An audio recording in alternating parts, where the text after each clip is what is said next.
Hello, one and all. This is Derek with Denver Yoga Underground. Today, I want to share some high-level perspective on bridging the larger spirit or intent of yoga practice into daily life. So, let's begin with the end and state that the larger goal or intent behind yoga is to be free from the finite limitations of our own perception. To be free from the finite limitations of our own perception. Briefly, you could say we're hemmed in by the confines of our own particular thought structures.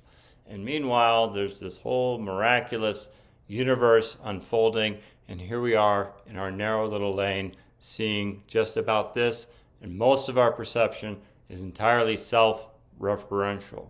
So what does it mean to kind of crack that open and to develop more space, more expansive awareness? And practices, methodologies, techniques, asana, meditation, pranayama, scriptural study, are means to an end. They're the kind of the devices or the drills or the tools that we can use to go about Satchidananda, to go about shedding the finite limitations of our own self-referential awareness and opening more fully to spirit. And having dedicated practice is foundational, is a cornerstone of the process. And it's important to make time on a daily basis for stillness, to recenter. Now this is when everything's going well. You just enter the laboratory of your practice space or your studio or wherever you do your yoga, and everything is optimally set up to support you in that way, ideally. Maybe you're doing trying to squeak in a few poses with your kids crawling on your leg and the dog barking to get out the door and whatnot. That may be where we're at too. But there's formal practice, and that helps to fill the batteries and clear the slate. Big reset. And then there's the rest of our day or the rest of our life, the so-called real world, right? And yoga doesn't end then. In fact, this is really the true test or beginning of our practice. So daily life is the ongoing canvas by which we can draw continually through repeated failure and trying again to develop our highest virtues in any given moment. Highest virtues as expressed through our thoughts, through our words, the things that we say, the things that we don't say, and our deeds or our actions. That all of these support our greater well-being. Now, this is kind of easy to say, right? Probably heard something similar along this. In fact, you probably hear it within your own ears, because the good news is that we have a built-in sensitivity system that knows when we're a bit off course, when we've perhaps gotten overly, I do this, right? Get angry, voice it, and then that sinking feeling inside that, I can do better. I can do more, go back, clean it up.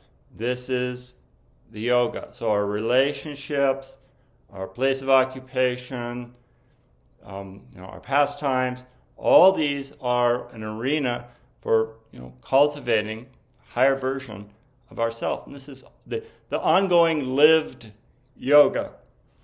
And it's not necessarily easy. No, in fact, it's kind of like the tallest and highest order of being a human being is to live into your highest potential.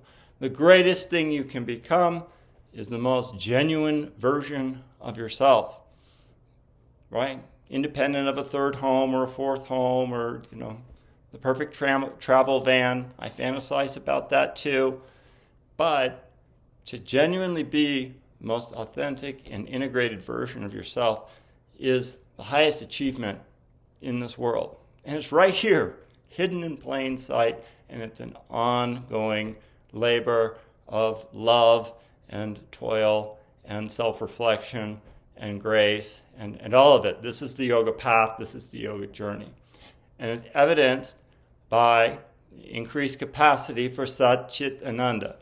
Sat Chit Ananda are not superficial things that we kind of grow, but rather they're already inherent in our implicit essential nature, and something that we, by the stilling of the fluctuations of the mind, the quelling of confusion, the quietness you experience when first arising out of Shavasana, and there's that crystalline knowing of greater beingness, Sat, greater awareness, expansive peace of attention, and Ananda, bliss or boundless joy, right? These are like indicators on the path and more indicative of our essential nature than the confusion. And life is the canvas on which we can cultivate the highest version of ourselves. Peace to you, my friends. Blessings on the path. Thank you, all my liking, subscribing, commenting, sharing friends. Be well. Till next time. Om.